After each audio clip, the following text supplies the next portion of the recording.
Nessa nossa Bíblia, na Nova Versão Internacional, eles fizeram uma tradução interessante. Particularmente eu prefiro a versão tradicional desse texto.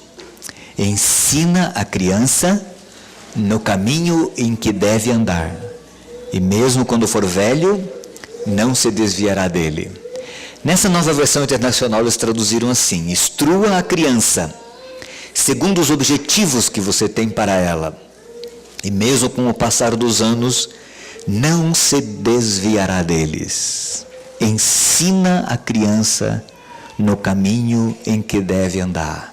Esse é um texto clássico da Escritura. O que é ensinar? Ensine.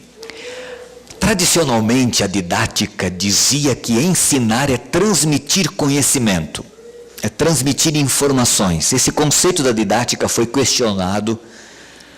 Não se pensa mais em ensino como mera transmissão de informações ou conhecimento.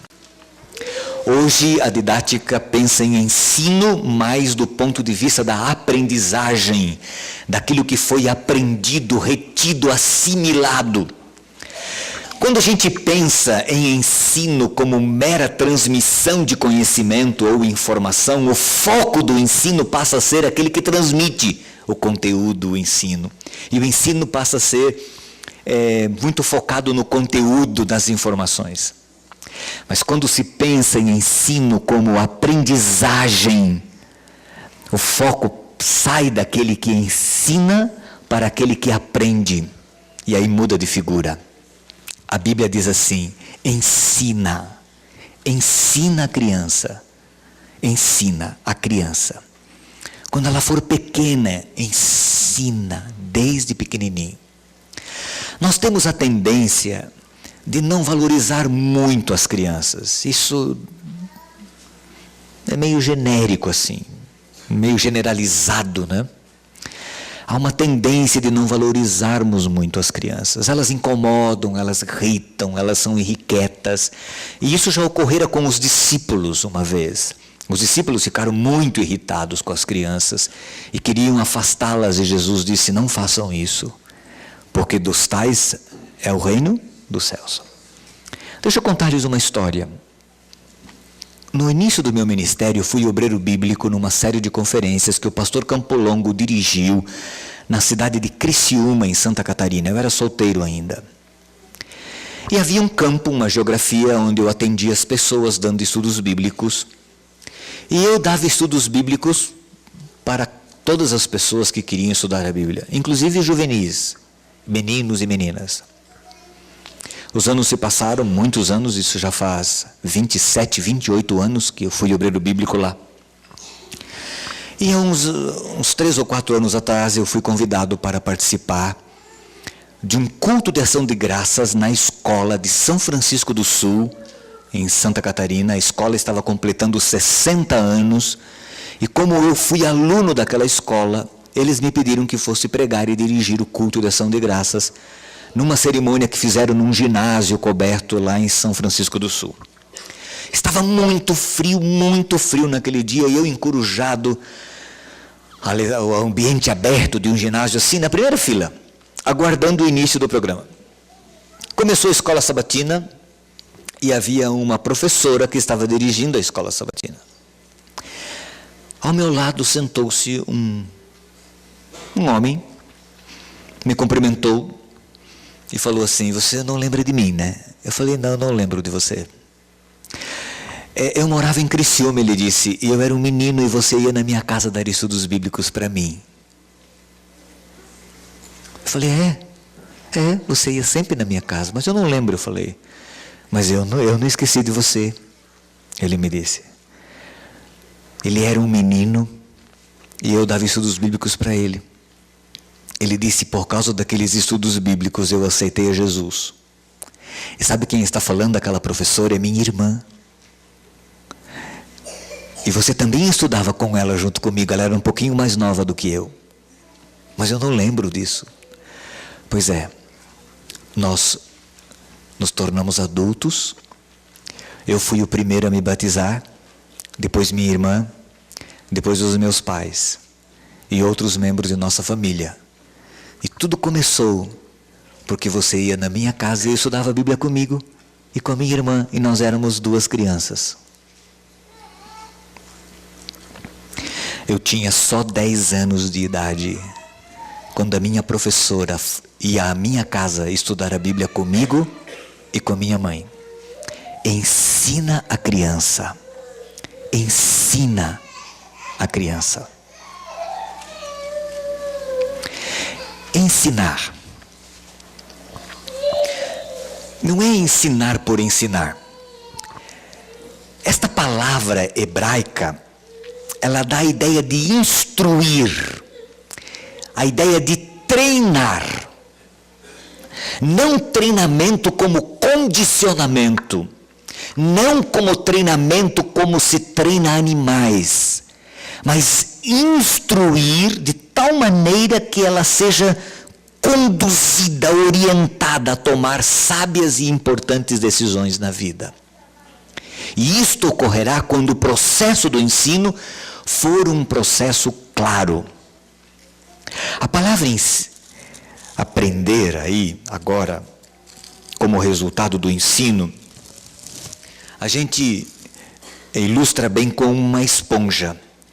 Quando nós pegamos uma esponja e apertamos a esponja e colocamos na água ou num líquido, por exemplo, a esponja assimila, ela retém o líquido, a água dentro dela. Nós devemos ensinar, o processo é assim. Você aperta e você coloca, dá, e a criança absorve. Esta é uma esponja nova, a absorção dela é muito melhor do que esta velha aqui que já deu o que tinha que dar. Essa aqui também assimila um pouco de água. Se você põe, ela vai assimilar.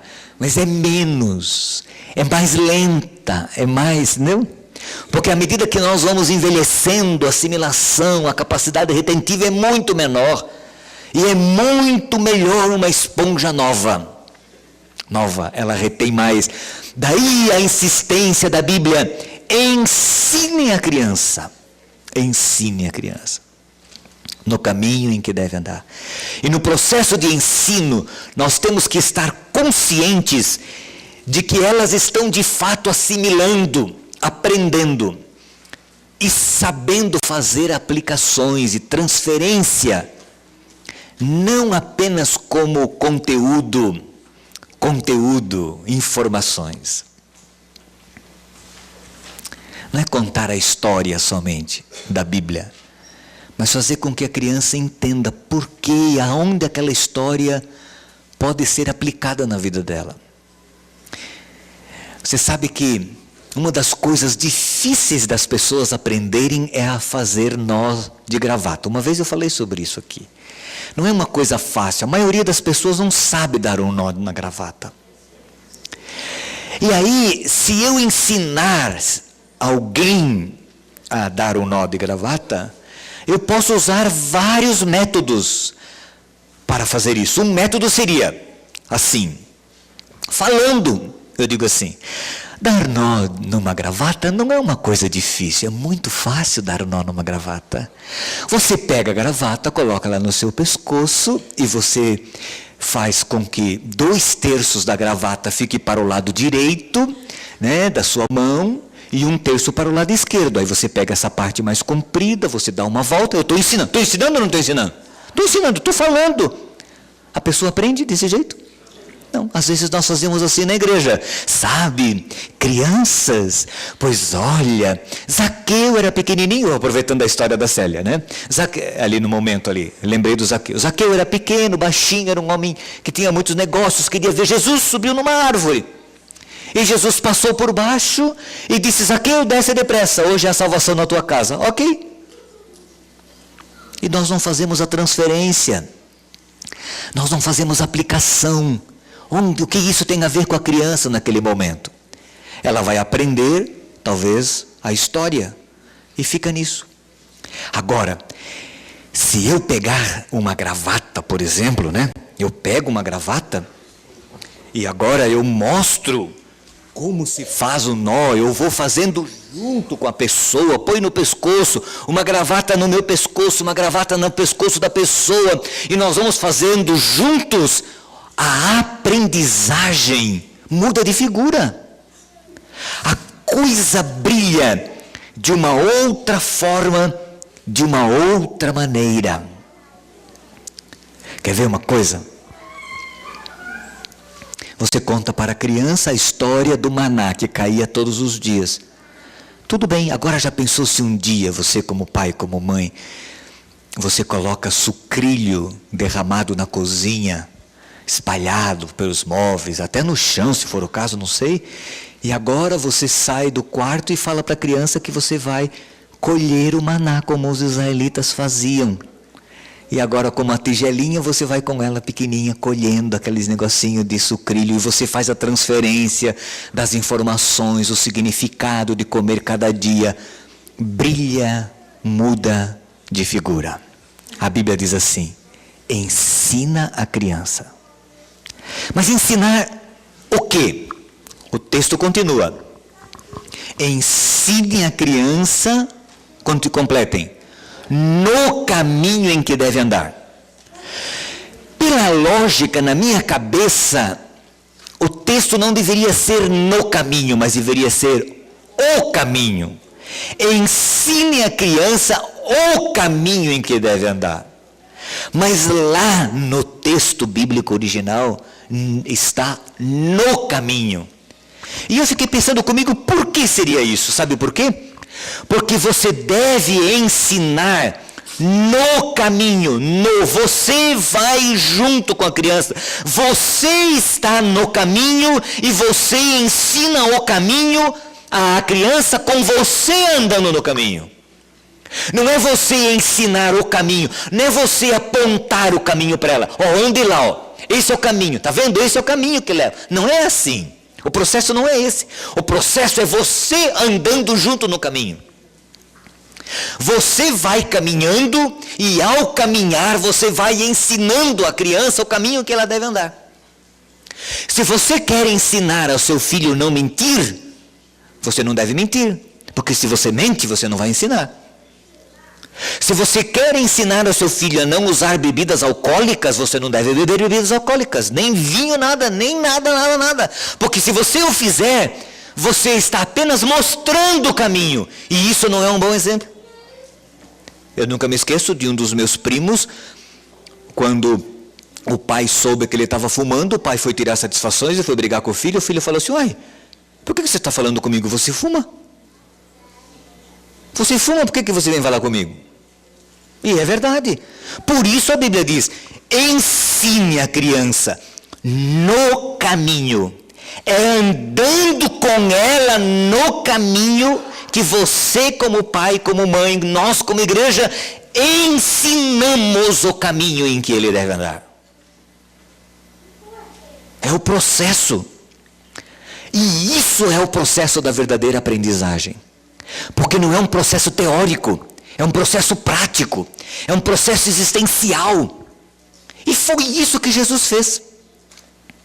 Como é que Jesus ensinou seus discípulos 3 anos e meio? Qual foi a metodologia que Jesus usou? Qual foi? Ele andou com eles. Ele foi ensinando, andando, ensinando, vivendo com eles. Ele foi ensinando assim. Ensinando-os a fazer enquanto vivia com eles. Quanto mais cedo nós fizermos isso na vida de uma criança, melhor. Quanto antes, melhor. Não é possível ensinar o caminho a alguém se quem ensina não vive nesse caminho.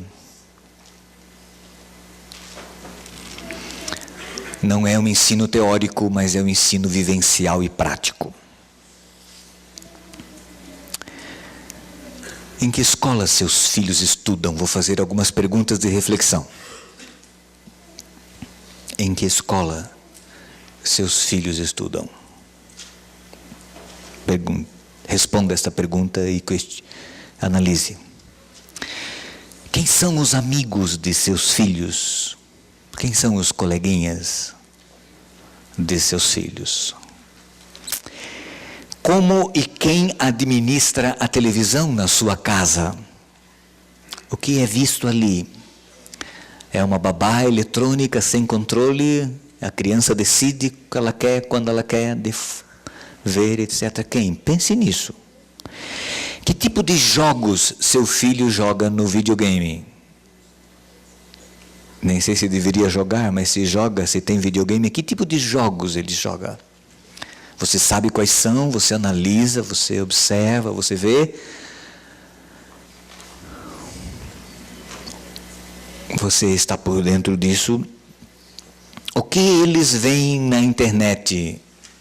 Como controlam, como administram o uso do computador? E eu vou colocar aqui alguma coisa que eu já falei. Se você bebe vinho, como você pode ensinar seu filho que fique longe das bebidas alcoólicas? Se você mente, como você pode ensinar a ele que não minta? Ensinamos que não devem mentir, não mentindo. Ensinamos nossos filhos a amar, amando-os. Ensinamos nossos filhos a expressar amor, expressando o nosso amor por eles e por outros. Foi feito um estudo estes dias, muito interessante. Descobriram que alguns pais não sabem cuidar de seus filhos. E perceberam que eles não sabem cuidar, porque eles não tiveram referência, foram criados sozinhos, não tiveram referência e não sabem como fazer. Eles vão aprender a como viver, vendo a vida que nós vivemos.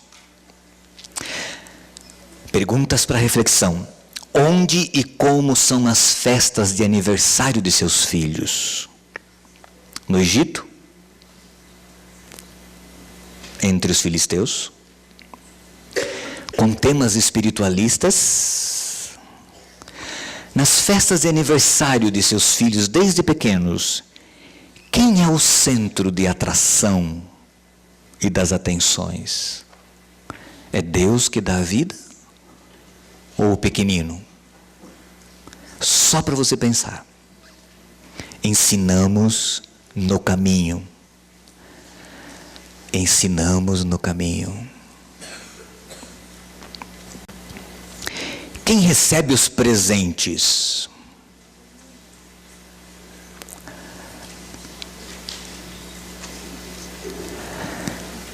Eu gostei muito de uma festa que alguém deu esses tempos num determinado lugar.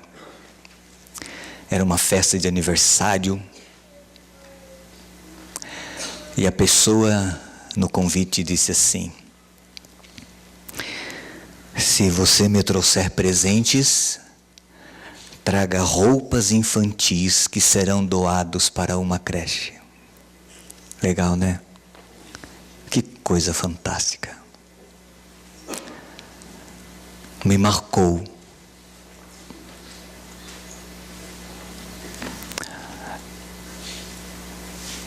Ensinamos por exemplo, ensinamos vivendo. E a Bíblia diz assim, Deus faz uma promessa: ensine a criança no caminho, e mesmo quando for velho, não se desviará dele. É uma promessa. Ensine. Eu li esses dias que o filho de Gandhi, o filho não, acho que o neto de Gandhi, tinha um filho. Tinha uma família bem estruturada,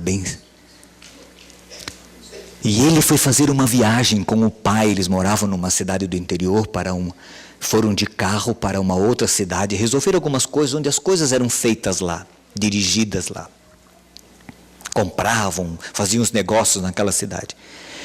E o pai foi para um lado e o filho foi para outro lugar. O filho ficou de arrumar o carro, fazer uma manutenção no carro, alguma coisa assim. E ele acabou se distraindo e se perder, foi fazer outras coisas. E no horário marcado com o pai, ele não estava presente. E ele chegou, acho que uma hora e pouco depois. E o pai perguntou para ele: por que o atraso? E o filho mentiu, que o mecânico havia atrasado o conserto do carro. Só que o pai sabia, já havia obtido a informação de que não era verdade. O pai olhou para o filho e falou assim: por que você mentiu para mim? Eu acho que eu cometi algum erro na sua educação. Em algum momento eu falhei, porque você está mentindo. E por isso, eu vou voltar a pé para casa, refletindo e andando pelo caminho, pela estrada, para tentar descobrir aonde eu falhei com você. E esse homem descreve que o pai mandou ele entrar no carro. Ele foi dirigindo e o pai andou 10 horas a pé, voltando para casa a pé. Na frente, ele não conseguia ir, ele dirigindo o carro e o pai andando na frente. Ele disse que esta experiência do pai marcou a vida dele, de tal forma que ele nunca mais mentiu. Não sei se precisaríamos fazer isso, não sei, situações extremas, mas que nos ensina uma lição, ensina. Ensina o menino, criança, no caminho em que deve andar. Irmãos, não adianta. Existe um ditado popular que diz que a fruta não cai longe do quê? Da árvore. É um ditado popular. Pensem, analisem como pais, como família, analisem o que vocês estão fazendo, como vocês estão educando. Porque a despeito de fazer tudo o que deve ser feito, ainda corremos os riscos. Mas a promessa de Deus é: ainda quando for velho, adulto, não se desviará deste caminho, porque eles serão marcados para sempre. O processo não é um processo fácil, as pressões sociais são muito grandes, e para mim o segredo é buscar Deus em primeiro lugar. Buscar Deus em primeiro lugar. Lembro de Timóteo? Vamos ler esse texto? Timóteo lá atrás, antes de Hebreus, Tito, 2 Timóteo capítulo 3, a gente só lê os versos deste capítulo, a gente lê os versos 16, 17, que falam da escritura inspirada por Deus, mas no verso 14 e no verso 15, Paulo diz a Timóteo assim: quanto a você, porém, permaneça nas coisas que aprendeu e das quais tem convicção, pois você sabe de quem o aprendeu. Porque desde criança você sabe as sagradas letras, que são capazes de torná-lo sábio para a salvação, mediante a fé em Cristo Jesus. Paulo diz aqui que Timóteo sabia e conhecia a Bíblia desde criança. Quantos anos tinha Jesus quando ele discutiu escritura com os doutores e os levitas e os rabinos do templo? Quantos anos ele tinha? 12. Com quem ele aprendeu? Com a mãe. Desde criança, desde pequenininho. Veja no capítulo 1 de 2 Timóteo. No capítulo 1, no verso 5, Paulo diz assim: recordo-me da sua fé não fingida, que primeiro habitou em sua avó, Lóide, e depois em sua mãe, Eunice, e estou convencido de que também habita em você. A avó era fiel a Deus, passou para a mãe, porque o pai de Timóteo era grego, o pai de Timóteo era pagão, mas a mãe era fiel a Deus, e a mãe transmitiu a fé que recebera da avó a Timóteo, desde que ele era pequenininho. Que Deus abençoe você como pai, como mãe, como família. Se houver necessidade de corrigir algumas coisas, não hesite em corrigir, não hesite em mudar o rumo de algumas coisas, mas que vocês coloquem Cristo em primeiro lugar e vivam pela graça de Deus aquilo que você quer ensinar aos seus filhos, vivendo no caminho as instruções do Senhor. Subam aqui, menos você, Jonathan. Aqui estão os 5 juvenis que serão batizados agora. Vocês aprenderam, não aprenderam as instruções de Deus? Com quem você aprendeu? Com a sua mãe e com seu pai. E você? Com a sua mãe, o seu pai e com a tia Célia. Você aprendeu de quem? Com os pais dos seus pais, né? Você aprendeu de quem? Um monte de gente, né? Um monte de gente. Você? Com os pais e com a Célia aqui na igreja, né? Eu queria que você continuasse a classe bíblica com eles. Que o batismo não é o fim, é o início. Queria que você continuasse estudando a Bíblia com eles nesse esquema, tá bem? Você tem um acesso muito grande ao coração deles. Vamos orar e aí nós vamos para o tanque batizá-los em nome de Jesus, em nome do Pai, do Filho e do Espírito Santo. E para que vocês continuem neste caminho que um dia vocês aprenderam a caminhar e a andar nele. Eu quero me ajoelhar com vocês. Os irmãos podem ficar assentados como estão, vamos apenas nos ajoelhar aqui. Pai nosso que estás nos céus, um grupo de juvenis, bem cedo na vida, entregam a vida ao Senhor Jesus. Eles te amam, eles querem te servir e rogamos uma bênção especial a cada um deles. Que esta cerimônia simbólica que faremos em teu nome, ela marque a vida destes teus filhos jovens e que pela vida inteira te obedeçam, te sirvam e façam a tua vontade e andem nos teus caminhos. Abençoa agora o batismo deles. Rogamos a presença do Senhor conosco. Em nome de Jesus, amém.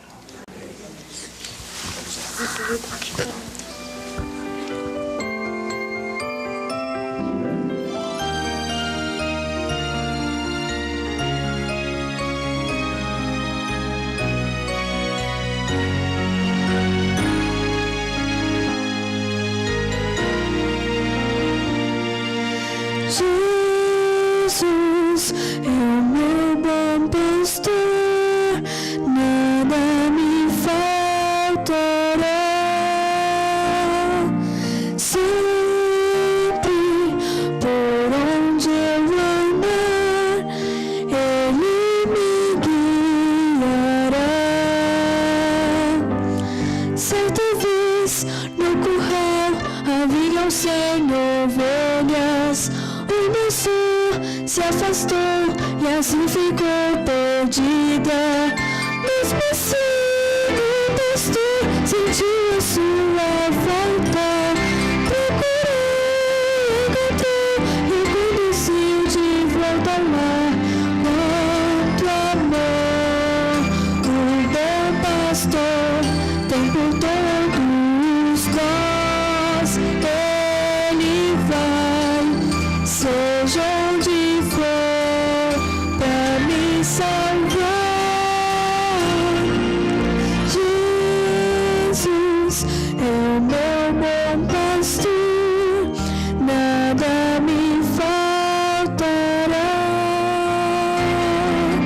Sempre por onde eu andar, Ele me guiará. Toda vez que eu saí sozinha pelo mundo, eu ouvi que alguém chamou pelo meu nome. Eu voltei e encontrei seus braços bem abertos. Eu também descobri que o bom pastor me ama assim. Quanto amor o bom pastor tem por todos nós. Ele vai,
Andréia, hoje é um dia muito feliz para você.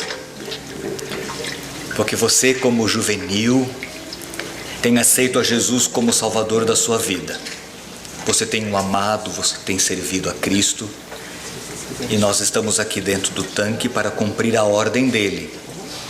Porque ele disse que todos aqueles que o aceitassem como Salvador deveriam demonstrar isto publicamente através do batismo. E eu estou muito feliz por poder batizar você agora. E por isso que eu, como ministro do Evangelho, Andréia, te batizo em nome do Pai, do Filho e do Espírito Santo. Amém. Deixa eu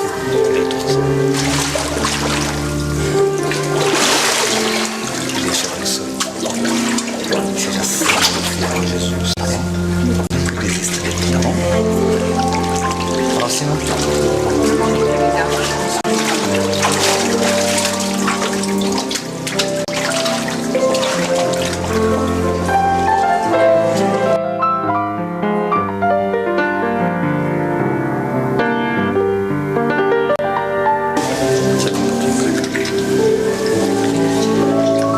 Marina, este é um dia especial para você também. Um dia em que você demonstra para todas essas pessoas que estão aqui, para os seus pais, para seus avós, a sua bisavó que está aqui, de que você aceita Jesus e quer obedecê-lo e servi-lo. Para que você demonstre isso, eu, ministro do Evangelho, te batizo agora, Marina, em nome do Pai, do Filho e do Espírito Santo. Amém.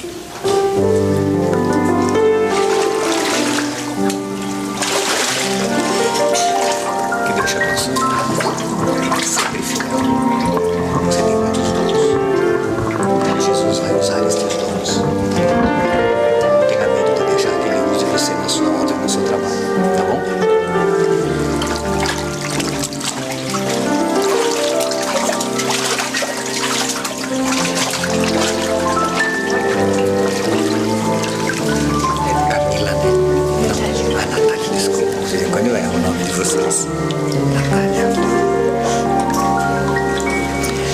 Natália, como grande parte da sua família, você também tem aceito a Jesus como Salvador da sua vida. Numa época em que você é bem jovem, isto é muito bom. Eu gostaria de, como ministro do Evangelho, batizar você agora. Em nome do Pai, do Filho e do Espírito Santo. Amém.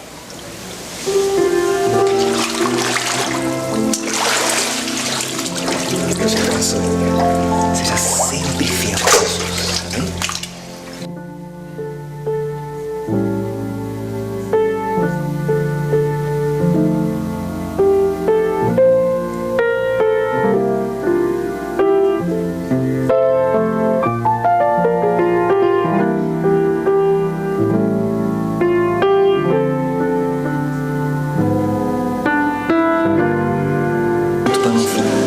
A pessoa errada. Sara, você tem aceito a Jesus como Salvador da sua vida. Provavelmente você não conheça tudo acerca dele, mas você sabe que ele o ama e que você quer servi-lo. E isto é maravilhoso. Cumprindo a ordem do nosso mestre, eu, ministro do Evangelho, batizo você. Em nome do Pai, do Filho e do Espírito Santo. Amém.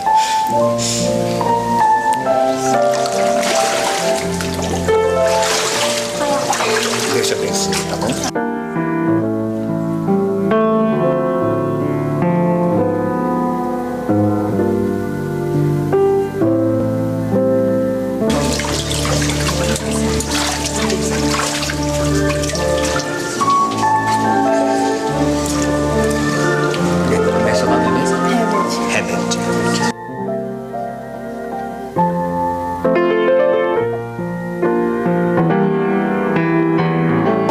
Herbert, você é o único homem deste grupo de batizandos. Um homem pequeno ainda. 12 anos você tem. Jesus tinha esta idade quando ele discutiu Bíblia com os doutores da lei. Portanto, não subestime nem a sua idade, nem o seu tamanho. Tá bom? Nós estamos aqui no tanque porque você quer ser batizado em nome de Jesus, porque você o aceita como Salvador e quer servi-lo.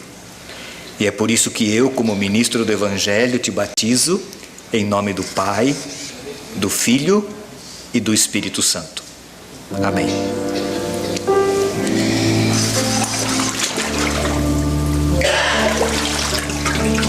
Que Deus te abençoe, querido. Tá bom? Sempre fiel, filho.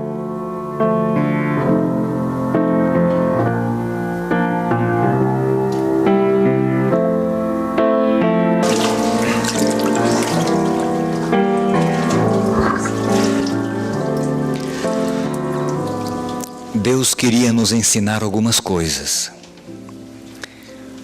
abstratas, difíceis de serem aprendidas, e por isso Ele criou situações concretas através das quais pudéssemos aprender. E uma delas é o batismo. O batismo significa que eu aceito a Cristo como meu Salvador e eu quero morrer para uma velha vida e nascer pela graça dele para uma nova experiência com Cristo. E aí Jesus teve a brilhante ideia, Deus teve a brilhante ideia de instituir a cerimônia de batismo como nós a fazemos, como ele recomendou que nós a fizéssemos. Primeiro eu tenho que entrar na água, portanto isso depende da minha vontade, da minha decisão. Depois alguém me batiza. Eu tenho que me entregar ao comando, ao controle de alguém. Eu tenho que me entregar a Cristo, eu tenho que entregar a minha vida a Cristo, é Ele que vai dirigir. Depois, o que acontece aqui dentro da água? Vocês não podem ver, mas se pudessem, a ilusão que a água aqui dá é como se a pessoa mergulhada estivesse sepultada. A ideia, a ilusão de ótica da água é como se ela estivesse sepultada. E quando ela sai da água, é o símbolo da ressurreição. Primeiro da ressurreição para uma nova vida, uma nova experiência com Cristo. E depois da ressurreição de Cristo e da ressurreição que um dia todos aqueles que morrerem em Cristo haverão de participar na volta do Senhor. É uma maneira concreta de nós entendermos algo abstrato que Deus faz por nós. A Santa Ceia hoje à tarde é a mesma coisa. Lavar os pés, algo concreto, ajuda a gente a aprender o significado da lavagem que Deus faz no nosso coração e na nossa vida. Comer do pão, beber do cálice, são coisas concretas que nos ajudam a aprender os abstratos da vida espiritual. Você que já foi batizado há algum tempo atrás, outros há pouco tempo atrás, não importa. Nunca deixe de servir a Jesus, de obedecê-lo e de andar neste caminho que conduz à vida eterna. Se você ainda não foi batizado, não se apresse, não se afobe, aceite a Cristo no seu coração, conheça a Bíblia, estude, continue estudando a Bíblia, para que um dia você possa tomar uma decisão inteligente, madura e consciente daquilo que você está fazendo.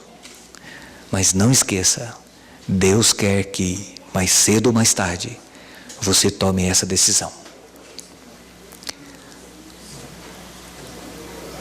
Quando chegar o dia, não postergue, não adie, tá bom? Vamos fazer mais uma oração aqui do tanque. E aí os batizandos que estão se trocando virão aqui à frente, vão receber o certificado. O grupo preparou alguma coisinha, uma lembrancinha para dar a cada um deles. Vamos aguardar para que nós terminemos o que deve ser terminado e esse momento é muito importante para eles. Vamos orar. Obrigado, nosso Deus, porque na Tua graça e no Teu amor o Senhor decidiu salvar-nos. Veio a este mundo morreu em nosso lugar, pagou o preço do nosso resgate, e nós temos a chance e a oportunidade de te aceitar como nosso Salvador e nosso Deus. Através da cerimônia do batismo, nós temos a chance e a oportunidade de demonstrar isto publicamente. Um grupo de juvenis, bem cedo na vida, foram batizados.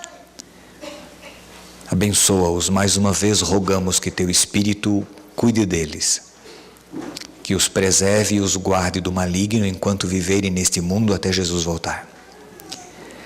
E aqueles nossos irmãos que aqui estão hoje de manhã adorando-te conosco, que ainda não tiveram a oportunidade de serem batizados como Jesus foi, que cada dia te conheçam mais, para que em breve eles tenham a oportunidade de descer as águas, demonstrando aos seus amigos que aceitam a Jesus como Senhor, Mestre e Salvador deles.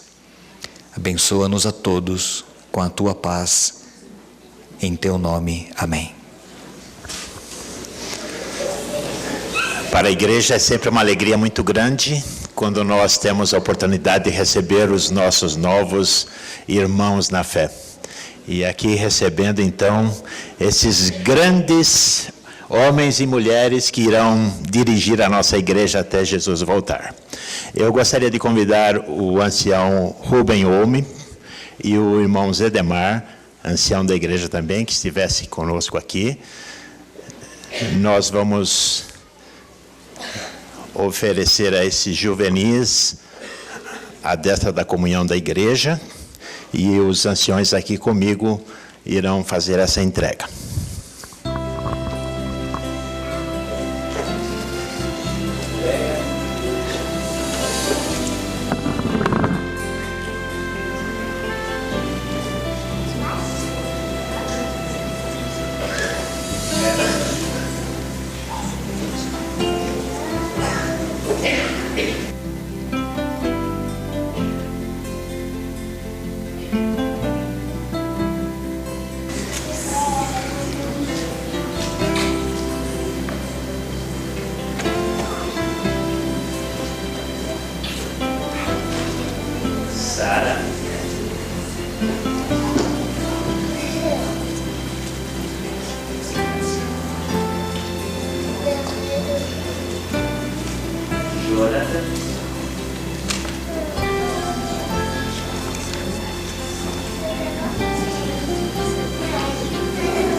Realmente nós não somos nada sem Jesus. Deveríamos fazer de Jesus a coisa mais importante da nossa vida.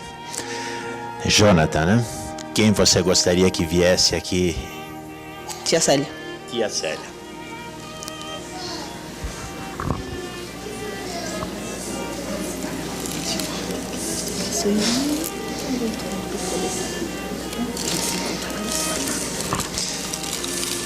Fica aqui ainda um pouquinho, tá? Herbert. O Herbert também é um juvenil de 60 anos de adventista, né, Herbert? Quem você gostaria que viesse trazer uma lembrança e lhe cumprimentar aqui? A minha mãe Magali. A sua mãe Magali. Já está vindo.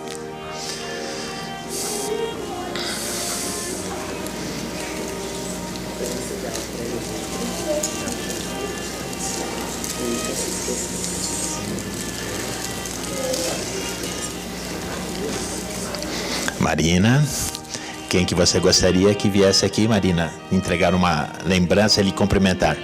A Ana. Ana dos dois trabalhadores.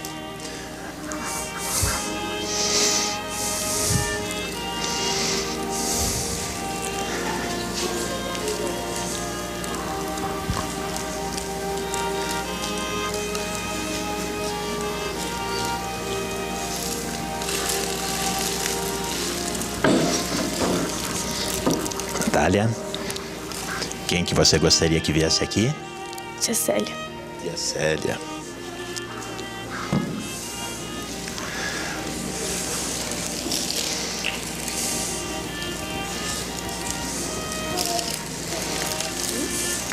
Sara, e você?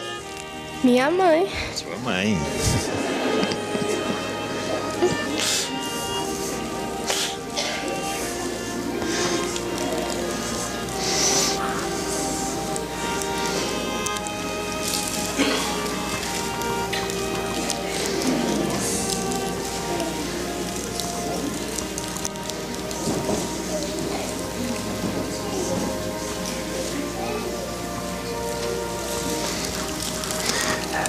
Andréia, quem você gostaria? A tia Célia. Tia Célia, vitoriosa hoje.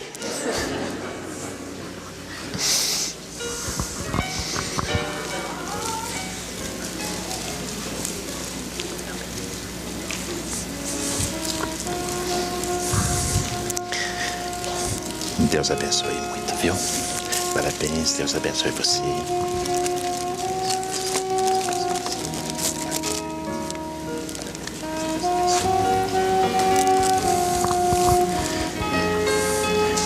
Então agora vocês podem descer.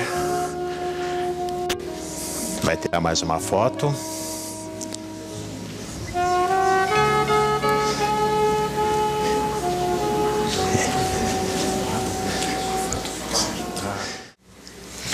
Ok, vamos inclinar nossas frontes. Nosso bom Deus, te somos imensamente gratos porque nos destes a oportunidade de conhecer Jesus. Amém. Te somos gratos porque escolhestes pessoas que, inspirados no modelo Jesus, o bom pastor, também estudaram, se prepararam e tu os chamastes para continuar a obra como pastores. Te agradecemos pelo pastor Jorge por ter vindo cuidar da nossa igreja. Te agradecemos porque ele permanece aqui conosco depois dessa quadrienal.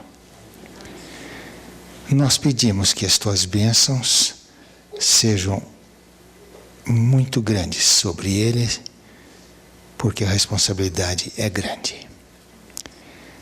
Te agradecemos porque o Johnny também está quase pronto para sair, também como um pastor, para cuidar de outras ovelhas.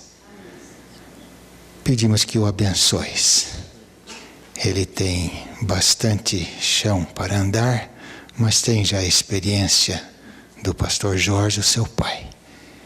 Que Jesus continue sendo o modelo e o exemplo para ele. Amém. Ao pastor João, que também está aqui, rogamos que o abençoes. Ele também escolheu seguir Jesus e, como um pastor, pastorear ovelhas. Senhor, nós precisamos deles. Abençoa-os, que teu Santo Espírito sempre os acompanhe e que nós possamos, na medida da nossa necessidade, receber deles instruções para também seguirmos o exemplo de Jesus. Estamos aguardando a volta do nosso Senhor. Este mundo está cada vez pior. Vemos que os marcos proféticos estão se cumprindo um após outro. E isso nos mostra quão breve Jesus está para voltar. Assim, Senhor, prepara-nos para este grande dia. A todos que aqui estamos presentes e a toda a tua família neste mundo. Em nome do nosso Salvador Jesus pedimos. Amém. Amém. Amém.